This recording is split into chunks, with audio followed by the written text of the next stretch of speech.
નમસ્કાર, આપ જોઈ રહ્યા છો નેશન પ્લસ ન્યૂઝ. હું છું આપની સાથે હિરલ પંડ્યા. વડાપ્રધાન નરેન્દ્ર મોદીએ દેશના નાગરિકોને આગામી 1 વર્ષ સુધી સોનું ન ખરીદવા અને બચતનું યોગ્ય રોટેશન કરવા માટે વિનંતી કરી છે. પીએમ મોદીની અપીલ બાદ જ્વેલરી માર્કેટમાં મિશ્ર પ્રતિસાદ જોવા મળી રહ્યો છે. તાજેતરમાં વડોદરાના સરદાર ધામથી વડાપ્રધાન નરેન્દ્ર મોદીએ નાગરિકોને 1 વર્ષ સુધી સોનું ન ખરીદવાની અપીલ કરી હતી. આ અપીલ બાદ સરકાર દ્વારા ગોલ્ડ પરની ઇમ્પોર્ટ ડ્યુટી 6% વધારીને સીધી 15% કરી દીધી છે, જેના કારણે સોનાના ભાવ વધતા હવે સામાન્ય માણસ માટે સોનાની ખરીદી મોંઘી બની ગઈ છે. આ સાથે જ્વેલરી માર્કેટ પર પણ તેની માઠી અસર પડશે. ત્યારે વડોદરાના દાંડિયા બજાર સ્થિત સારા ગણદેવીકર જ્વેલર્સના મેનેજર નિલેશ કદમે વડાપ્રધાન નરેન્દ્ર મોદીની અપીલને આવકારવાની સાથોસાથ સોના ચાંદીના વેપારી પર થનારી માઠી અસર અંગે ચિંતા વ્યક્ત કરી છે. હવે ગઈકાલે જો 1.56 જેવો હતો રેટ, હવે આજે 1.66 1.67 જેવો થઈ ગયો છે. તો આવું ને આવું જ રહેશે તો કદાચિત રેટ તો વધવાના જ છે સોનાના, કારણ કે આ કોઈના હાથમાં નથી. આ જીઓપોલિટિકલી જે અત્યારે ચાલી રહ્યું છે વાતાવરણ, એના હિસાબે તો મને એવું લાગે છે રેટ તો વધી શકે છે. પણ આપણા મોદી સાહેબે જે વિનંતી કરી છે, લોકોને અપીલ કરી છે કે ભાઈ 1 વર્ષ સોનું ના ખરીદો, તો એવો પણ એક ચિંતાનો ભય તો ખરો કે કદાચ ના લઈએ અને વધી જાય તો પછી નેક્સ્ટ યરથી શું કરવાનું. અને આની વિપરીત અસર પણ પડી છે બિઝનેસ ઉપર કે ફૂટપ્રિન્ટ્સ ઓછા થઈ ગયા છે. પહેલાંથી 40-50% બિઝનેસ હતો અમારો જ્વેલરી બિઝનેસ, હવે હજુ પણ ડાઉન જઈ શકે એવી શક્યતા છે.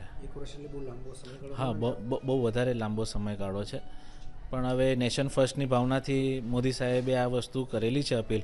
ફક્ત સોનામાં જ નથી, એમને દરેક 5-6 વસ્તુઓ કહેલી છે. એટલે ડીઝલ, પેટ્રોલ ડીઝલનો વપરાશ પણ જરૂરિયાત પ્રમાણે કરો, વર્ક ફ્રોમ હોમ કરો, આપણે ઓઇલની કન્ઝમ્પશન ઓછું કરો, પબ્લિક ટ્રાન્સપોર્ટ યુઝ કરો, બધું બહુ જ કહેલું છે એમને. તો એ પ્રમાણે હા, વર્ક ફ્રોમ હોમ તો અમારા બિઝનેસમાં પોસિબલ નથી. અને જ્વેલરી બિઝનેસ એવો છે કે ઇન્ટરનેટના માધ્યમથી પણ કોઈ લઈ નથી શકતું. આમાં ઈ કોમર્સ પણ એટલું સક્સેસફુલ નથી. એને કારણે થઈને આ વસ્તુ બહુ નહિવત પોસિબિલિટી છે એની.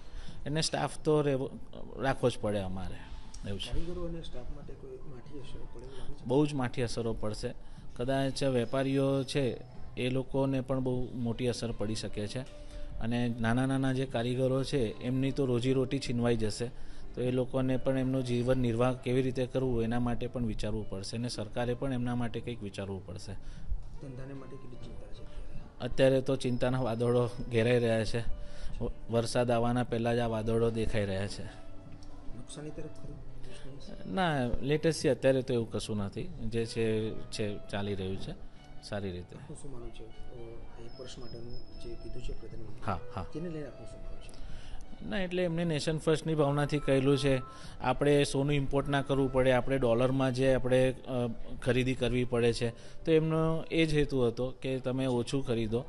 પણ ના જ ખરીદતા એવું પણ નથી કહેલું, કારણ કે પોતાના દીકરા દીકરીના મેરેજ હોય, આપણા ત્યાં ટ્રેડિશન છે, સોનું એ પરંપરાગત રીતે ચાલી આવેલું છે, અને લોકો પાસે સોનું પણ છે. તો એ સોનું આપીને પણ નવા ઘરેણાં ખરીદી શકે છે. એના માટે એવું કશું સ્ટ્રિક્ટલી નથી, કશું બેન કે એવું કશું લાયેલું નથી. આ એક જાહેર જોગ અપીલ છે. તો લોકોએ એટલું પણ એમ માથા પર લેવાની જરૂર નથી. કેમેરામેન નવનીત પરમાર સાથે Chirag Patel, Nation Plus News, Vadodara. સમાચારોનો સતત અપડેટ મેળવવા માટે અમારી નેશન પ્લસ ન્યૂઝની યુટ્યુબ ચેનલને સબસ્ક્રાઇબ કરો, બેલ આઇકન દબાવો અને જોડાયેલા રહો ફેસબુક, ઇન્સ્ટાગ્રામ અને ટ્વિટર પર.